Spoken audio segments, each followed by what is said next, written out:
আসসালামু আলাইকুম ওরহমতুল্লাহি ওবারাকাতুহ। বিসমিল্লাহির রহমানুর রাহিম।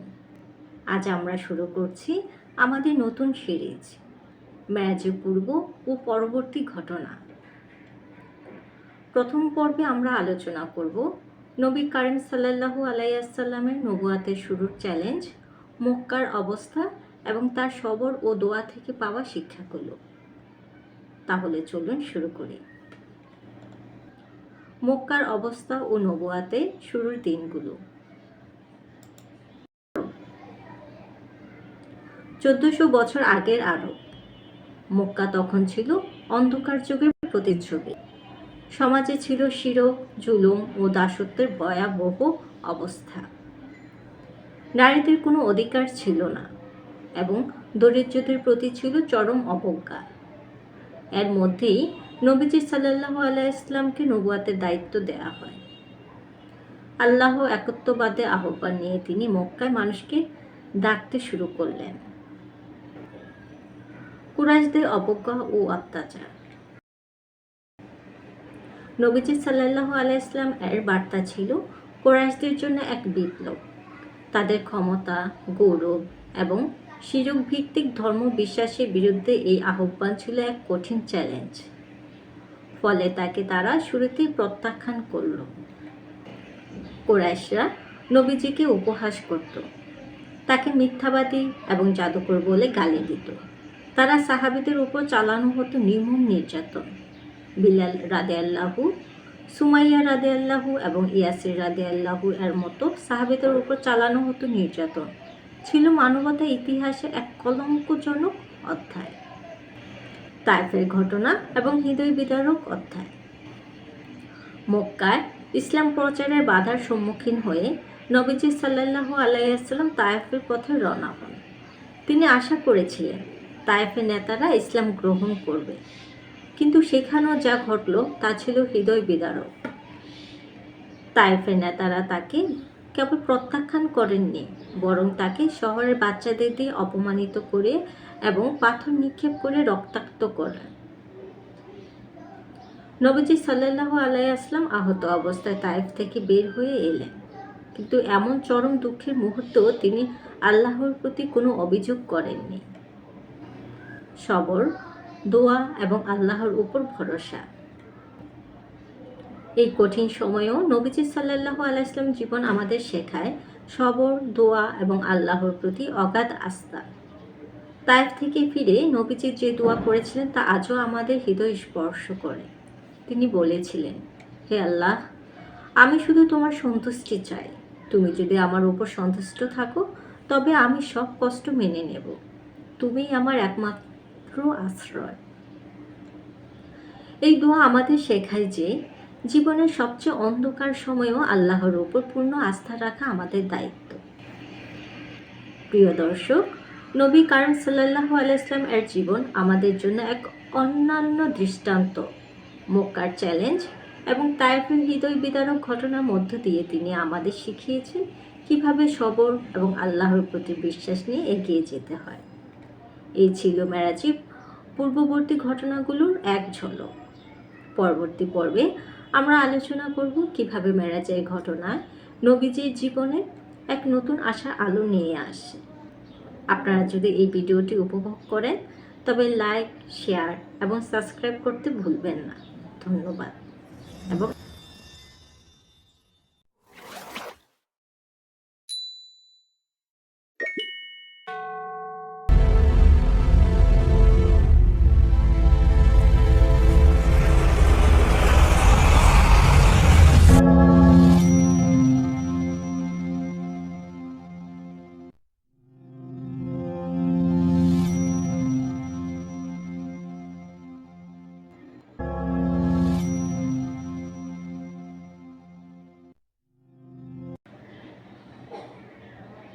আসসালামু আলাইকুম ওরহমতুল্লাহি ওবারাকাতুহ।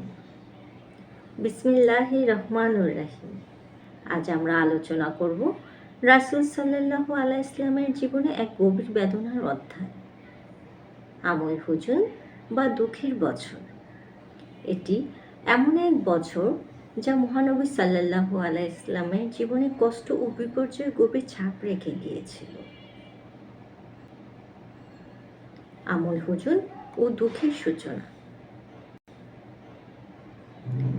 আমল হুজুন অর্থাৎ দুঃখের বছর হিজরতের আগে 10ম বর্ষে সংঘটিত হয়। এই বছরে দুটি বড় ক্ষতি মহানবী সাল্লাল্লাহু আলাইহি ওয়াসাল্লামকে ভেঙে দিয়েছিল। খাদিজা রাদিয়াল্লাহু এর ইন্তেকাল। খাদিজা রাদিয়াল্লাহু ছিলেন রাসূল সাল্লাল্লাহু আলাইহি ওয়াসাল্লামের প্রথম স্ত্রী, জীবনের সবথেকে বড় সঙ্গী এবং সান্ত্বনার উৎস। তিনি ছিলেন নবুয়তের প্রথম মুহূর্ত থেকে সাহস ও সহায়তার প্রতীক। খাদিজা রাদিয়াল্লাহু এর ইন্তেকাল নবুয়তের 10ম বর্ষে ঘটে, যখন রাসূল সাল্লাল্লাহু আলাইহি ওয়াসাল্লাম কঠিন এক সময় পার করছিলেন। রাসূল সাল্লাল্লাহু আলাইহি ওয়াসাল্লাম বলেছিলেন, তিনি আমাকে বিশ্বাস করেছিলেন যখন কেউ আমাকে বিশ্বাস করেনি। তিনি আমাকে সমর্থন দিয়েছিলেন যখন কেউ আমাকে সমর্থন দেননি। এরপর আবু তালিবের ইন্তেকাল। আবু তালিব ছিলেন হযরত মুহাম্মদ সাল্লাল্লাহু আলাইহি ওয়াসাল্লামের এক চাচা এবং ছোটবেলা থেকেই তার অভিভাবক। তিনি রাসূল সাল্লাল্লাহু আলাইহি ওয়াসাল্লামকে শুধু ভালোবাসা দেননি, বরং মক্কা কুরাইশদের হাত থেকে তাকে রক্ষা করেছিলেন। তার মৃত্যুর পর রাসূল সাল্লাল্লাহু আলাইহি ওয়াসাল্লাম কুরাইশদের হাতে চরম নির্যাতনের মুখোমুখি হন। এই দুইজন ছিল রাসূল সাল্লাল্লাহু আলাইহি ওয়াসাল্লাম এর মানসিক শক্তি ও নিরাপত্তার দেয়াল। তাদের ইন্তেকালের পর নবীজি জীবনে নেমে আসে এক গভীর শূন্যতা। নবীজি সাল্লাল্লাহু আলাইহি ওয়াসাল্লামের জীবনে দুঃখের গভীরতা। নবীজি সাল্লাল্লাহু আলাইহি ওয়াসাল্লামের উপর কুরাইশদের অত্যাচার আরো বেড়ে যায়। মক্কার মানুষ তাকে এবং তার সাথীদের উপর নিষ্ঠুর আচরণ করতে শুরু করে। এ সময় নবীজি সাল্লাল্লাহু আলাইহি ওয়াসাল্লাম তায়েফে গিয়ে দাওয়াতের প্রচেষ্টা চালান, কিন্তু সেখানে তিনি পাথর মেরে রক্তাক্ত হন। তার এই অবস্থায় নবীজি সাল্লাল্লাহু আলাইহি ওয়াসাল্লাম আল্লাহর কাছে হাত তুলে প্রার্থনা করেন, হে আল্লাহ, আমি তোমারই উপর নির্ভরশীল, আমাকে রক্ষা করো। তবু দুঃখের এই গভীর সময়েও নবীজি সাল্লাল্লাহু আলাইহি ওয়াসাল্লাম আল্লাহর প্রতি আস্থা হারাননি। মেরাজ, সান্ত্বনার সূচনা। দুঃখের এই অন্ধকার সময়ে আল্লাহ সুবহানাহু তাআলা রাসূল সাল্লাল্লাহু আলাইহি ওয়াসাল্লামকে মহা সান্ত্বনা প্রদান করেন। তিনি মহানবী সাল্লাল্লাহু আলাইহি ওয়াসাল্লামকে মেরাজ বা ঊর্ধ্বগমনের মাধ্যমে নিজের সান্নিধ্যে নিয়ে যান। মেরাজের সময় মহানবী সাল্লাল্লাহু আলাইহি ওয়াসাল্লাম 7 আসমান ভ্রমণ করেন। জিবরাইল আলাইহিস সালামের সঙ্গ নিয়ে আল্লাহ দিদার লাভ করেন। এই ভ্রমণে মহানবী সাল্লাল্লাহু আলাইহি ওয়াসাল্লামকে 5 ওয়াক্ত নামাজের উপহার দেয়া হয়, যা উম্মতের জন্য রহমত ও সান্ত্বনার উৎস। আল্লাহ সুবহানাহু তাআলা যেন তার প্রিয় রাসূল সাল্লাল্লাহু আলাইহি ওয়াসাল্লামকে বললেন, তুমি একা নও, আমি তোমার সাথে আছি। আমল হুজুন থেকে শিক্ষা। আমরা এই অধ্যায় থেকে কি শিক্ষা নিতে পারি? দুঃখ ও কষ্ট জীবনের অংশ, কিন্তু আল্লাহর প্রতি আস্থা হারানো যাবে না। কষ্টের পরই আসে সহজতা। যেমন মেরাজের মাধ্যমে নবীজি সাল্লাল্লাহু আলাইহি ওয়াসাল্লাম দুঃখ ভুলেছিলেন। কঠিন সময়ে সঠিক দিক নির্দেশনা পেতে আমাদেরও আল্লাহর দিকে ফিরে যেতে হবে। প্রিয় দর্শক, আমল হুজুন আমাদের স্মরণ করিয়ে দেয় যে প্রতিটি প্রতিকূলতার পেছনে রয়েছে আল্লাহর পরিকল্পনা এবং সান্ত্বনার বার্তা। আসুন আমরা নবীজি সাল্লাল্লাহু আলাইহি ওয়াসাল্লামের এই অধ্যায় থেকে শিক্ষা গ্রহণ করি। এবং জীবনের প্রতিটি চ্যালেঞ্জে ধৈর্য ধরতে শিখি। আপনাদের সাথে ছিলাম আমি দিনা।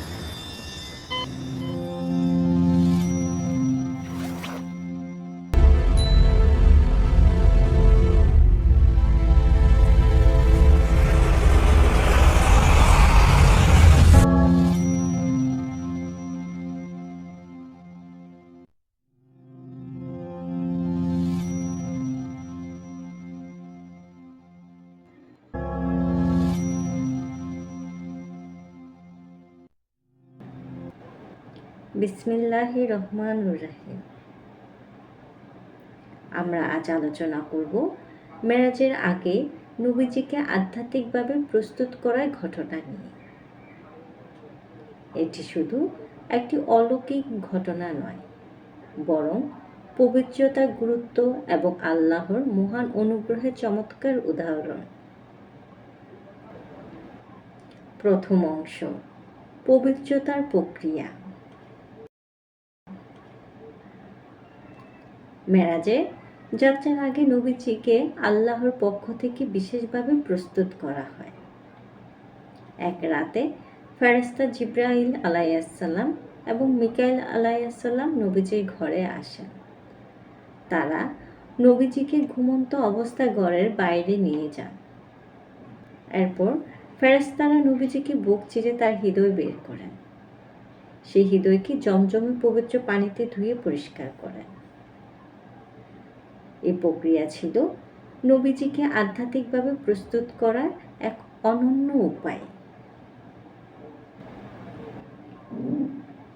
দ্বিতীয় অংশ, আধ্যাত্মিক বিশুদ্ধতা। জমজমের পানিতে হৃদয় ধোয়ার মাধ্যমে নবীজির অন্তরে আল্লাহর বিশেষ রহমত স্থাপন করা হয়। তার হৃদয় ভরে দেওয়া হয় জ্ঞান, হিকমাহ এবং আধ্যাত্মিক শক্তিতে। এই ঘটনা দেখায় আল্লাহ যখন তার কোনো প্রিয় বান্দাকে মহান দায়িত্ব নিযুক্ত করেন, তখন তাকে সেই দায়িত্ব পালনের জন্য যথাযথভাবে প্রস্তুত করেন। তৃতীয় অংশ, শিক্ষণীয় বার্তা। প্রিয় দর্শক, এই ঘটনাটি আমাদের জন্য একটি গুরুত্বপূর্ণ শিক্ষা বহন করে। যেমন, আল্লাহর নৈকট্য অর্জন করতে হলে আমাদের হৃদয় ও মনকে পবিত্র করতে হবে।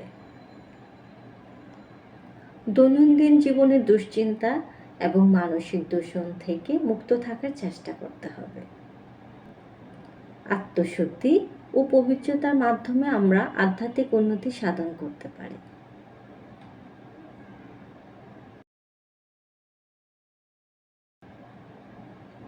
এই আধ্যাত্মিক প্রস্তুতির মাধ্যমে নবীজি সাল্লাল্লাহু আলাইহি ওয়াসাল্লাম মেরাজে মহান অভিজ্ঞতার জন্য পুরোপুরি তৈরি হন। এটি কেবল তার জন্যই নয়, বরং সমগ্র উম্মাহর জন্য পবিত্রতা এবং আত্মশুদ্ধির গুরুত্বের এক চিরন্তন বার্তা। প্রিয় দর্শক, মেরাজের প্রতিটি পর্ব আমাদের জন্য এক একটি অনুপ্রেরণামূলক উৎস। আপনি যদি এই সিরিজটি ভালোবাসেন এবং উপকৃত হন, তাহলে আমাদের চ্যানেলটি সাবস্ক্রাইব করুন এবং সঙ্গেই থাকুন। আসসালামু আলাইকুম ওয়া রাহমাতুল্লাহি ওয়া বারাকাতুহু।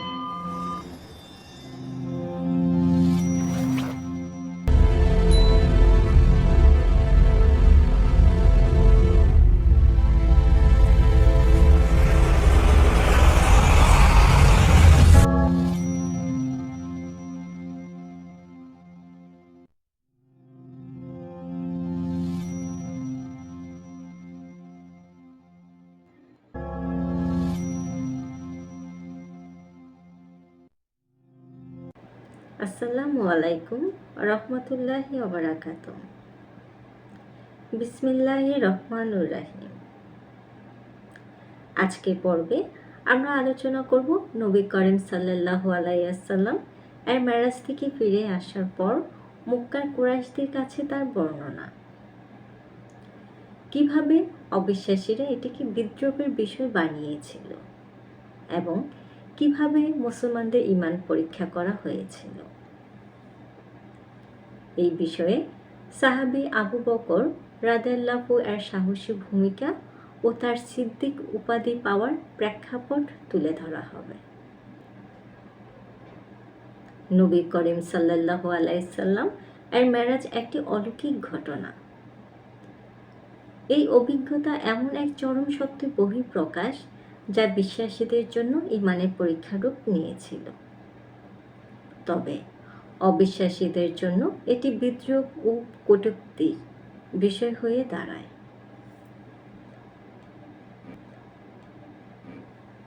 মেরাজের পর কুরাইশদের প্রতিক্রিয়া। নবীজি সাল্লাল্লাহু আলাইহি ওয়াসাল্লাম মেরাজ থেকে ফিরে মক্কায় কুরাইশদের কাছে এসে বিস্ময়কর ঘটনা বর্ণনা করেন। তিনি বলেন যে এক রাতে তিনি মসজিদুল হারাম থেকে মসজিদুল আকসা গিয়েছিলেন এবং সেখান থেকে সপ্ত আকাশ অতিক্রম করে আল্লাহর সান্নিধ্য পৌঁছান। কুরাইশরা এই ঘটনার কথা শুনে বিদ্রূপ করা শুরু করে। তারা বলল, এটা কিভাবে সম্ভব? এক রাতে এত দূরের পথ কেউ কি অতিক্রম করতে পারে?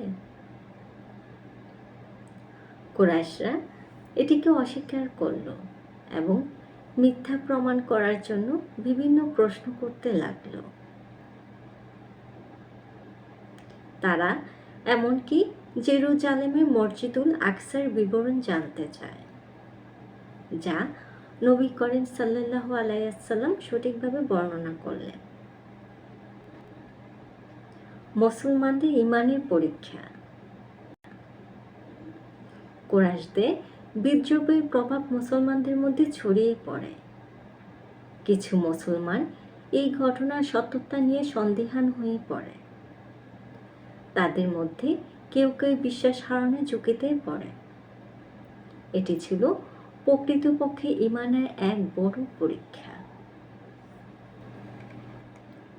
আবু বকর রাদিয়াল্লাহু এর সাহসী ভূমিকা। কুরাইশরা আবু বকর রাদিয়াল্লাহু এর কাছে গিয়ে নবীজি সাল্লাল্লাহু আলাইহি ওয়াসাল্লামের মেরাজের ঘটনা উল্লেখ করে। তারা ভেবেছিল তিনি হয়তো এই ঘটনাকে অবিশ্বাস করবেন। যদি মুহাম্মদ সাল্লাল্লাহু আলাইহি ওয়াসাল্লাম এটা বলে থাকেন তবে এটা অবশ্যই সত্য। তিনি আরও বললেন, আমি তো তাকে আরও বড় বড় বিষয়ে বিশ্বাস করি, যে তিনি আল্লাহর কাছ থেকে ওহী লাভ করেন। তাহলে কেন আমি এই বিষয়টি বিশ্বাস করব না? এই সাহসী ও বিশ্বাসী মনোভাবের জন্য আবু বকর রাদিয়াল্লাহু নবী করিম রাদিয়াল্লাহু এর কাছ থেকে সিদ্দিক উপাধি লাভ করেন, যার অর্থ সত্যবাদিতা ও বিশ্বাসে দৃঢ় থাকা। সত্যবাদিতা ও বিশ্বাসের শক্তি।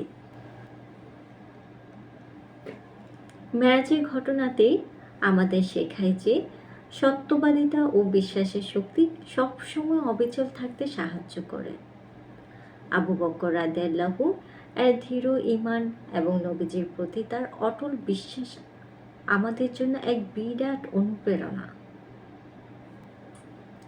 বন্ধুরা, মোট কথা, মেরাজের ঘটনা কেবল একটি অলৌকিক ঘটনা নয়, এটি ঈমানের পরীক্ষা, বিশ্বাসের শক্তি এবং সত্যের প্রতি অবিচল থাকার উদাহরণ। কুরাইশদের বিদ্রোহ, মুসলমানদের সংকট এবং আবু বকর রাদিয়াল্লাহু এর সাহসী ভূমিকা আমাদের জীবনে কঠিন মুহূর্তের সত্য এবং আল্লাহর প্রতি বিশ্বাসকে দৃঢ় রাখতে উৎসাহিত করে। আজ এই পর্যন্তই। পরবর্তী পর্বে আমরা আলোচনা করব মেরাজের শিক্ষা এবং আমাদের জীবনে এর প্রাসঙ্গিকতা।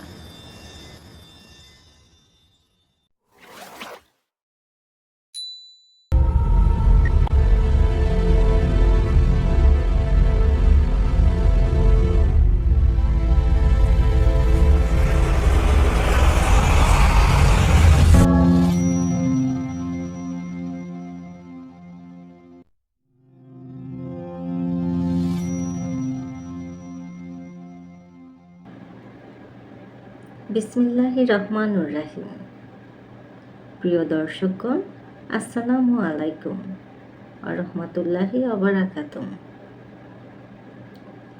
আজকের আলোচনার বিষয় হলো মেরাজের প্রভাব ও ইসলামের অগ্রগতি। মেরাজের ঘটনা শুধু আমাদের প্রিয় নবী মুহাম্মদ সাল্লাল্লাহু আলাইহি ওয়াসাল্লামের জন্য নয়, পুরো উম্মতের জন্য এক অপার শিক্ষা ও অনুপ্রেরণা। চলুন শুরু করি। মেরাজের শিক্ষা, উম্মতের জন্য দিক নির্দেশনা। মেরাজ আমাদের শিখিয়েছে আল্লাহর প্রতি বিশ্বাসী দৃঢ় থাকা কতটা জরুরি।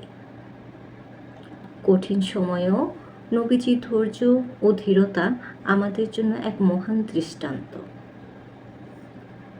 মক্কার কষ্টের সময়ে এই অলৌকিক সফর নবীজির জন্য যেমন সান্ত্বনা নিয়ে এসেছিল, তেমনি পুরো উম্মতের জন্য বার্তা দিয়ে গেল যে আল্লাহর উপর বিশ্বাস রেখে কঠিন সময়েও অটল থাকলে বিজয় আসবেই। 5 ওয়াক্ত নামাজ ইসলামের মূল ভিত্তি। মেরাজের অন্যতম গুরুত্বপূর্ণ শিক্ষা হল 5 ওয়াক্ত নামাজের ফরজ হওয়া। নবীজি মেরাজে আল্লাহর সঙ্গে সরাসরি সাক্ষাতের মাধ্যমে নামাজ আমাদের জন্য ফরজ করা হয়েছে। নামাজ হলো এমন এক ইবাদত যা আমাদের আত্মিক উন্নতি প্রদান মাধ্যম এবং আল্লাহর সঙ্গে সংযোগ স্থাপন করার পথ। দৈনন্দিন জীবনে এই নামাজের গুরুত্ব আমাদের জীবনে আল্লাহর প্রতি আত্মসমর্পণ ও ধৈর্য শেখায়। সাহাবীদের মনোবল এবং ইসলামের নতুন গতি। মেরাজের ঘটনা সাহাবীদের মধ্যে এক নতুন উদ্দীপনা সৃষ্টি করেছিল। তারা আরও শক্তভাবে ইসলাম প্রচারে আত্মনিয়োগ করেন। তাদের মনোবল এবং ত্যাগ তিতিক্ষার মাধ্যমে ইসলামের বার্তা ছড়িয়ে পড়তে থাকে। নবীজি তাদের শিখিয়েছিলেন কেবল পরিশ্রম ও ধৈর্যের মাধ্যমে আল্লাহর সন্তুষ্টি অর্জন সম্ভব। আল্লাহর প্রতি ঈমান, ধৈর্য এবং বিজয়ের বার্তা। মেরাজের আরেকটি গুরুত্বপূর্ণ দিক হল ধৈর্যের শিক্ষা। নবীজি কঠিন সময়েও কখনো আল্লাহর ওপর বিশ্বাস হারাননি। মেরাজে এই বার্তা স্পষ্ট যে ধৈর্য ও আত্মবিশ্বাসের মাধ্যমে সকল বাধা দূর করা সম্ভব। এই শিক্ষা আমাদের জীবনে প্রতিফলিত হয় কিনা তা ভেবে দেখা আমাদের দায়িত্ব। মেরাজ আমাদের কি শিখিয়েছে? মেরাজ আমাদের জীবনে একটি বিশেষ বার্তা দিয়ে যায়। আল্লাহর উপর পূর্ণ বিশ্বাস রাখো, তার আদেশ মেনে চলো এবং ধৈর্য ধরো। আজকে আলোচনা শেষে আপনাদের জন্য একটি প্রশ্ন রেখে যেতে চাই। আমরা কিভাবে মেরাজের শিক্ষা আমাদের দৈনন্দিন জীবনে বাস্তবায়ন করতে পারি? আশা করি আজকের পর্ব থেকে আপনারা নতুন কিছু শিখতে পেরেছেন। আপনাদের মতামত, প্রশ্ন এবং প্রতিক্রিয়া কমেন্টে জানাতে ভুলবেন না। পরবর্তী পর্বে আবারও দেখা হবে ইনশাল্লাহ। আল্লাহ হাফেজ।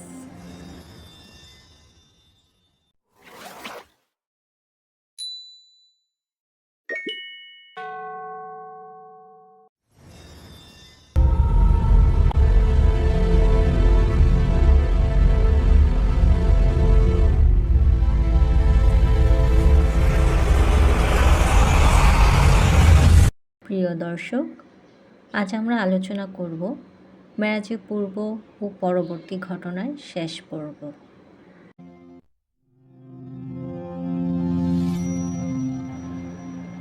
মেরাজ শুধু একটি ঐতিহাসিক ঘটনা নয়, এটি আমাদের জন্য এক গভীর শিক্ষা ও অনুপ্রেরণার উৎস। এই পর্বে আমরা জানব মেরাজের শিক্ষা আমাদের জীবনে কিভাবে প্রাসঙ্গিক এবং এটি আমাদের দৈনন্দিন জীবনে কিভাবে প্রভাব ফেলে। দুঃখ কষ্টে ধৈর্য এবং আল্লাহর উপর তাকওয়াকুলের শিক্ষা। মেরাজের ঘটনা হয় তায়েফে নবীজি সাল্লাল্লাহু আলাইহি ওয়াসাল্লাম এর প্রতি কঠিন অত্যাচারের পর। এক অসহনীয় দুঃসময়ের মধ্যে আল্লাহ নবীজিকে আশ্বস্ত করেন এবং সম্মানিত করেন। আমাদের জীবনে শিক্ষা।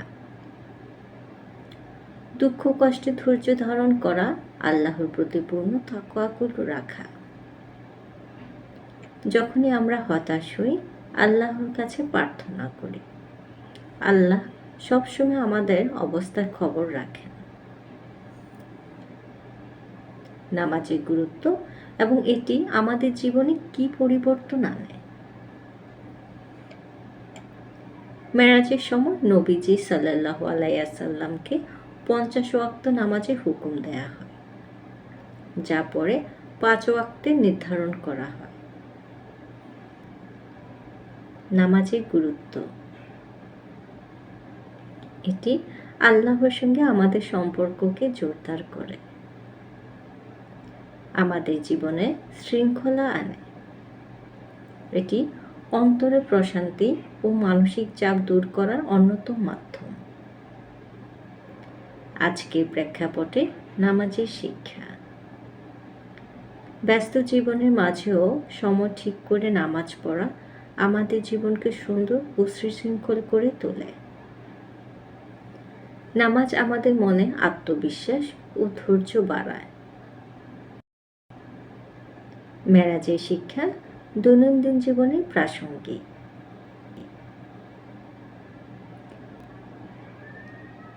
মেরাজের ঘটনা আমাদের শিখিয়েছে ধৈর্য ও আত্মবিশ্বাসের মাধ্যমে যে কোনো চ্যালেঞ্জ মোকাবেলা সম্ভব। আল্লাহর সঙ্গে গভীর সম্পর্ক রাখা আমাদের জীবনের সব সমস্যার সমাধানের পথ খুলে দেয়।